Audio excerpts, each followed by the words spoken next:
ज्यांनी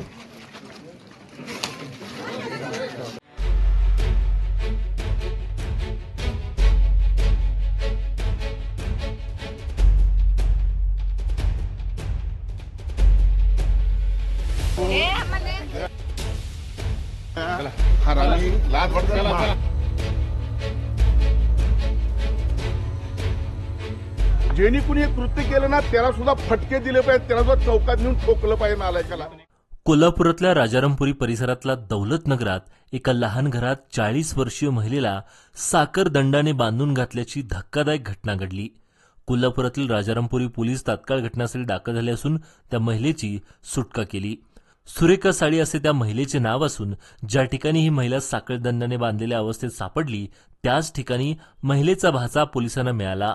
पोलिसांनी त्याला ताब्यात घेतले असून शिवाय या घरामध्ये आणखी 3 व्यक्ती राहत होते अशी माहिती पोलिसांना मिळाली असून बाहेरगावी गेल्यामुळे ते पोलिसांना मिळाले नाहीत. मात्र संबंधित भाच्याला पोलिसांनी ताब्यात घेतलं असून त्याच्याकडून या महिलेला नेमकं का बांधून ठेवण्यात आलं होतं या संदर्भातला तपास आता पोलिसांनी सुरू केलाय. दरम्यान या घटनेची माहिती मिळताच शिवसेनेचे उपनेते संजय पवार घटनास्थळी दाखल होऊन संबंधित घटनेचा तीव्र शब्दात निषेध व्यक्त केला. ज्या तरुणाला पोलिसांनी ताब्यात घेतलं होतं त्या तरुणाला कांचेलातही लगावली. यावेळी काही काळ तणावाचं वातावरण निर्माण झालं होतं.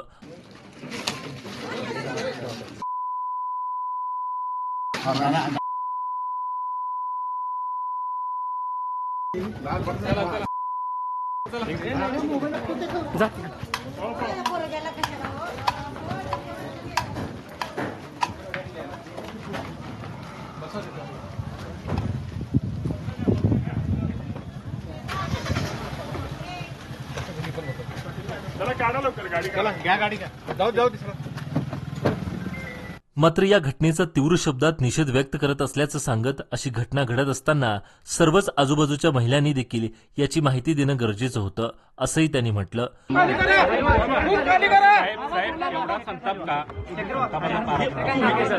नाही, मी म्हणतोय ती महिला कशी आहे, अपंग आहे, वेडे आहे काय आम्हाला माहित नाही, पण अशा पद्धतीने साखळदंड बांधायची, कुलप बांधून ठेवायची, अशी महिना 1.5 महिने तिला ठेवायचं. शेजार पाहिजे महिलांना किंवा कुणाला वाटलं नाही असं की पोलिसांना कळवलं पाहिजे आपण अशा एका महिलेला आपण असं बांधून ठेवलंय तिला. आणि किती अत्याचार हा महाराष्ट्रात चाललाय. पुरोगामी महाराष्ट्रामध्ये दुर्दैव असं म्हणजे छत्रपती शाहूराजांच्या ह्या कोल्हापुरात एका महिलेला अशा पद्धतीने साखळदंड बांधून कुलप बांधून ठेवतायत. फार वाईट आहे, भयानक प्रकार आहे हा.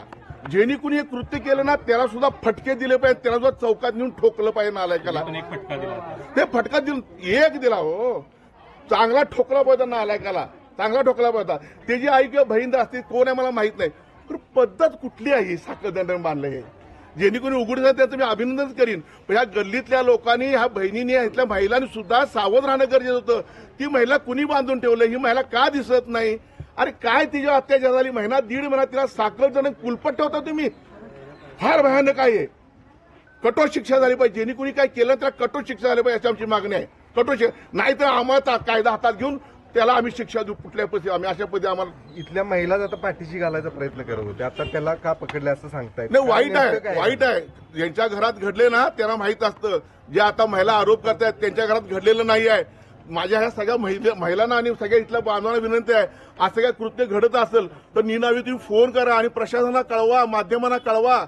अरे त्या बाईचे हाल 1.5 महिना काय झाले असतील तिचे, हा विचार कोण करणार नाही. कोल्हापुरात या महाराष्ट्रामध्ये जगामध्ये कायदा सुव्यवस्था सुद्धा ढासळ येत्या सुद्धा. आणि मी सांगेन घर खात्याचं अपयश आहे. दरम्यान पोलिसांनी या सगळ्या संदर्भात तरुणाला ताब्यात घेतलं असून त्याच्याकडून तपासात अधिक माहिती मिळेल अशी प्रतिक्रिया पोलिसांनी दिली आहे. समजलं होतं आणि त्यानंतर महिला कोणत्या अवस्थेत तुम्हाला येते. सुरेखा साळी नावाची इथे मुळात दौलतनगर या परिसरात एक महिलेला साखळदंडात बांधून ठेवलेलं आहे अशी माहिती स्थानिक गुन्हे शाखेला मिळाली होती.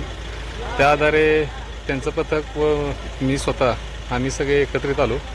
सदर घरात छापा मारला असता सुरेखा साळी नावाच्या महिलेला साखळदंडात बांधून ठेवलेलं आढळून आलं.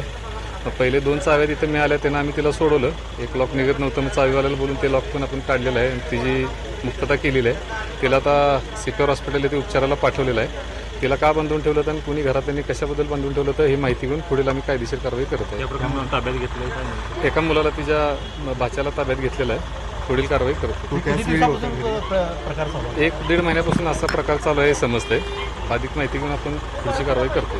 त्यामध्ये अजून कोण घरातली सहभागी होते? त्याचा आता सहभाग आहे का नाही निष्पन्न करायला लागेल. आता तर घरी फक्त तो भाचाच होता. घरात त्याचा काका, त्याची मिसेस आणि मुलं असतात. मिळाली होती आणि महिला त्या ठिकाणी तुम्ही ज्या खोलीमध्ये गेला होता तो कुठल्या अवस्थेत त्या ठिकाणी मिळाला? राजारामपुरी पोलीस स्टेशनच्या हद्दीमध्ये दौलतनगर या ठिकाणी एका महिलेला साखळदंडाने बांधलेला आहे अशी माहिती प्राप्त झाली असता आम्ही पोलीस पथकासह महिला अंमलदार तसेच राजारामपुरी पोलीस स्टेशनला देखील माहिती करून त्यांना देखील घटनास्थळी बोलवून घेतलं. या ठिकाणी एका महिलेला साखळदंडाने बांधलेलं दिसून येत होतं. अपंग महिला होती. तिचं नाव विचारलं असता तिने तिचं नाव सारिका हनुमंत साळे असे सांगितले. महिला ही अपंग होती व तिला साखळदंडाने बांधलेलं होतं. त्या साखळदंडास 3 कुलपं लावलेली होती. 2 कुलपाच्या आम्हाला चाव्या शोधल्यावरती मिळाल्या, तर एका कुलपाची चावी मिळत नव्हती. त्यामुळे चावीवाल्याला बोलवून ती चावी तयार करून त्या महिलेला साखळदंडातून मुक्त करण्यात पोलिसांना यश आलं. त्यानंतर त्या महिलेला उपचारकामी CPR हॉस्पिटल या ठिकाणी पाठवलेलं आहे. सदरबाबत माहिती घेतली असता महिलेला काही दिवसापासून या ठिकाणी 1.5 ते 2 महिन्यापासून बांधून ठेवलेली अशी प्राथमिक माहिती मिळालेली आहे. सदरबाबत सदरची महिला, तिचा भाऊ, भावाची पत्नी व तिचा मुलगा यांच्यासह राहत आहे. महिलेला का बांधून ठेवलेलं आहे, कशासाठी बांधून ठेवलं आहे याची अधिक माहिती घेत आहोत व संबंधित इसमाविरुद्ध कायदेशीर कारवाई करून त्यांना तात्काळ अटक करीत आहोत. या प्रकरणी कुणाला ताब्यात घेतलं आणि नेमकं काय? सध्या त्या घरामध्ये महिलेचा भाऊ व भावाची पत्नी हे सध्या बाहेर गावी गोवा येथे गेल्याचे आढळून आलेले आहे व तिचा भाचा हा घरात मिळून आलेला आहे. त्या भाच्याला ताब्यात घेतलेला आहे व राजारामपुरी पोलीस ठाणे येथे पाठवलेला आहे.